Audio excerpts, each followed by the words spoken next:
getting used to this. Juice, obviously you've been playing at a high level your entire career, but your level of competition this year at UCF maybe is a step up from where you've been in the past. Just what are you learning about yourself, kind of raising up to the level of this Big 12 conference? Just learning how to play through physicality and letting the game come to me. Trusting in my teammates more. Trusting my coaches, knowing they're gonna put me in the right spot. So, and just being strong with the ball, not playing with it as much, being able to be consistent from beyond arc. And that's one thing I've been learning and focusing on. I gotta make sure I make shots because you're not really getting the calls that you want to get, getting to the hole and stuff like that. So every shot gotta count in this league. You guys feel like you're playing on the defensive side of the ball with as much effort as you guys should be? I could say in certain games. I know Iowa State we could have did a little bit better. But I say some games we do it, some games we don't. We just got to be consistent. We have the talent and the athleticism to do it. We just have to do it more often. You mentioned being consistent. How do you guys improve that consistency? Make sure you get that 100% every day, every possession. Like Coach Dog always says, is our mindset. We have to come out with the mindset of wanting to stop the team, wanting to win every game. I know I'm pretty sure everybody wants to win, but we have to truly mean it and make every stop count, every defensive possession count. Juice, obviously you guys didn't have the outcome you wanted, but you went to Hilton Coliseum against the top 3 team in the nation, and you had a strong performance, 6 of 9 from deep. How does that confidence translate to the next game despite the loss for you? I was just focusing on winning, just whatever I can do to help my team win. So making shots, that is something I had to do, and that's what I did. Jordan, how important, I mean, every game's important, obviously, but your guys are back-to-back losses. You go into this Saturday game with TCU. It's not, I wouldn't say a must-win, but how important is it this game for you guys to get yourself back on track and maybe get this, kind of turn things around a little? I could say from those losses, we learned a lot about ourselves. We just had to move forward. It's some positive things. In the Houston game, we had a lot of positive things. We came down to one possession versus number 1 defense in the country, and I feel like we had a good game. We just came up short, and in the Iowa State game, we kind of took some plays back. We just have to look forward, look at the positive things, stay focused, and keep fighting. Just kind of describe what it means to get hot, because it feels like you're the kind of player you knock down a shot, you're gonna knock down the next one and the next one. You kind of score in bunches sometimes. Do you kind of feel like that when you're on the court?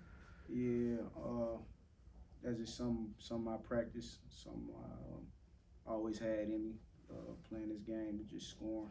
I've always been a scorer, so once I see one going in, I kind of feel good. I kind of know the next one going in. So, what are you kind of proving to yourself this year? Playing in the Big 12, going against these elite level players. How do you've proven to yourself, obviously by now, that you can play with the best, right?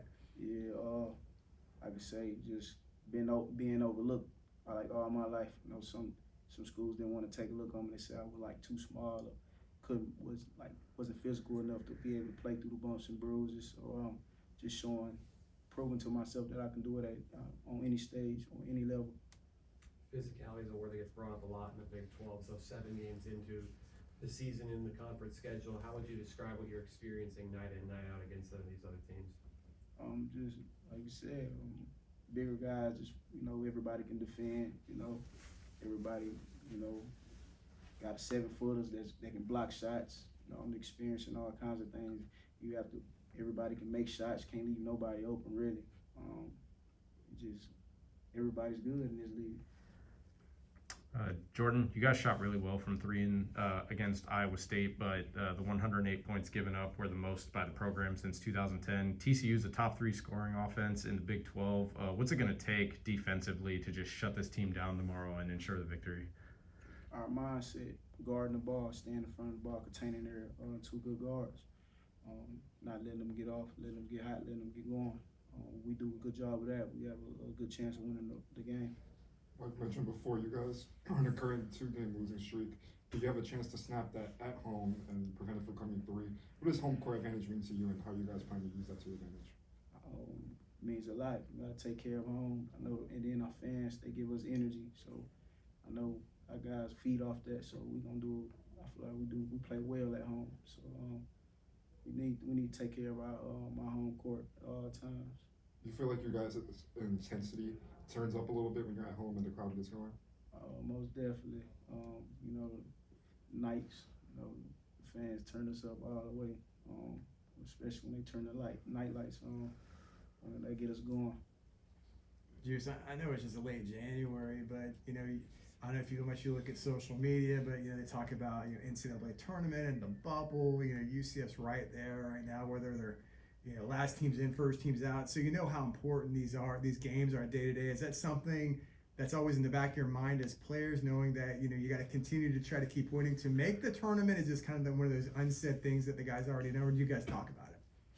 You know, that's everybody's main goals, but I think we just taking one game at a time, trying to win every game we play that's coming up. I don't think we just focusing on the future right now, where we are, but you gotta take one game at a time, not look ahead. Take one chip one at a time. Jordan, you talked a little bit about when, what it feels like to kind of get hot, and when you start to feel the shots going down. Is that something that clicks in early on, like you hit maybe one or two shots and all of a sudden you start feeling like, okay, I know I'm going to have a pretty special night? Or is it based on maybe guys you're going up against or defenses they're running? What in your mind really kind of starts to click that all of a sudden I'm going to have a good night? Like you said, when I hit the first shot, as soon as I see one go in, I kind of got a good feel of the next one going in. So I don't know. It's some games I can go with like a half without touching it and still come out and score in bunches. But it just depends on my mind state, whatever the level of focus I have to be in. I know some games Arizona State, I had some rough games of shooting, but it was just the level of focus. I had to pick that back up and focus on the small things and trust in my teammates and my coaches and teammates are giving me confidence and things have been turning out well for me. You guys lost the battle of the boards pretty handily against Iowa State, but now you come back home, you talk about having the energy of the crowd behind you. How motivated are you going to be to have everybody contributing to getting rebounds, and how important is that going to play in getting second chance points and just getting the victory overall? That's what I think that's the reason why last game we wasn't in the game. I know Iowa State, they beat us on the boards. So I know this game we've been preaching on the boards, rebounding, and so that's what we're gonna do. Rebound the ball in order to give us the chance to win. Like I said, this league has a lot of good players. It's gonna come down to like 1 or 2 possessions, but they can't beat us on the boards. No team can. So we gotta do a really good job of that in order to win. You mentioned having some pretty not as good shooting nights, and you had some pretty good shooting nights. How have you seen yourself grow throughout playing in this Big 12 conference and even the preseason? Just my mindset, being able to fight through. Not even when I'm not hitting shots, how else can I contribute? How else can I help my team win? And that's been the main focus right there. Just worrying about those things because can't control when the ball go in all the time. So. You talked about how you maybe felt like you were a little bit overlooked coming out of high school. I know you went to UTSA. I imagine, did Coach Adam Hood, who's obviously here now, I'm sure that's one of the reasons why you're at UCF today. Like, did he recruit you? Did he identify you? Like, what's that relationship like with him, and does it go back a while? Yeah, it goes back a while. So I can tell you a little story. I can say I was leading Texas in scoring at the time, and I was being overlooked. And I remember Coach Hood coming to one of my high school games, and I forgot where it was at, Sweeney, Texas. There was 2 schools there. It was McNeese and UTSA, because Coach Hood was at UTSA that day. And I remember McNeese was telling me something about I need to work on something, do something better. Coach Hood was like, forget that, man. We need you to come here and help us win. And when I seen that he believed in me, it was no doubt that I had to make that decision to go there with him. And ever since then, we just been really locked in because he always installed confidence in me. And always been there for me. So me and Coach Hood go way back. And I got a lot of love for Coach Hood. Kind of talk more about that relationship, because can you remember what year that was he recruited? Anyway, you enrolled in 2020? Yeah. So it was like a year or 2 before that, or? Yeah, it was like 2020. It was 2020. So it was late. It was like were you late. senior? Yeah, senior high school. It was late. And shoot, I can go way back. Coach Hood just cool, laugh a lot. And I remember I couldn't hit like a shot my freshman year of college, and Coach Hood was like, "Man, you gotta make a shot." And he was in the gym with me working out. We were working on my form, shooting and stuff like that. And then I ended up hitting my first three, and ended up leading the conference in 3-point percentage as a freshman. So man, Coach Hood just always been there for me. Always helped me with the game. Just always like a father figure in areas. Like, man, Coach Hood's a good guy. So as far as this offense, he comes in this year. Was it not as big of a transition for you, even though you've never been at UCF, you've never played with these guys, but you were familiar with what Coach Hood likes to do offensively, right? Yeah, I'm very familiar, but he kind of had his own twist to it. Coach Hood guys. He's a genius with offense. He knows how to get players downhill. Know how to create space. And he also helped me still. He helped me still. Coach Hood is just a genius with the offense, man.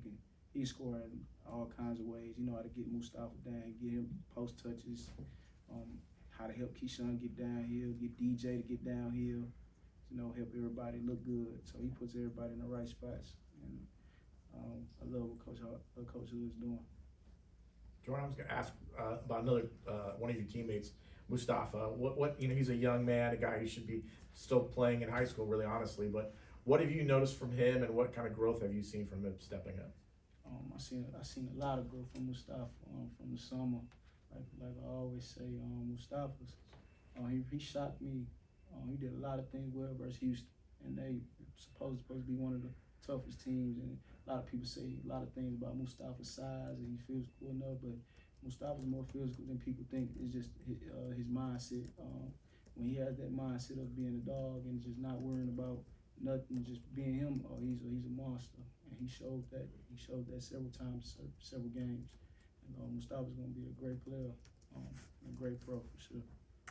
Juice, kind of on the topic of reminiscing about your past. I mean, you came in as a collegiate player at the height of a pandemic. You went from UTSA to Pacific, back to UTSA, and now you're at UCF. Now that you're a fifth-year player and it's kind of the end of the journey, how do you think all of this experience has helped you for the next level and facing adversity and change and all that? I could just, from one, just like transferring, going, just seeing different areas. It showed me how to gel with different players, different guys, and how to like bond quicker. That's when, in college you don't really have that much time to, get to know each other, but you got to do it fast. And that's one thing I learned. And just certain areas, learning new people, different cultures, it's helped me too. It showed me a lot. So. Yeah, and you mentioned your relationship with Coach Hood. I mean, even after you've moved on from UCF and he's no longer coaching you, how important is it going to be to keep that relationship for you as you go to the next level, just to keep those people in your corner that you've had? Oh, it's always going to be good to keep Coach Hood around. He still knows the game. He just talked to some of the pros that play with us at UTSA, like Keaton Wallace and Javon Jackson, and still give them advice. Coach Hood is a very intelligent basketball player in person, so it's always good to keep him around. That's it. Thank you, Joel. Appreciate it. Thanks a lot,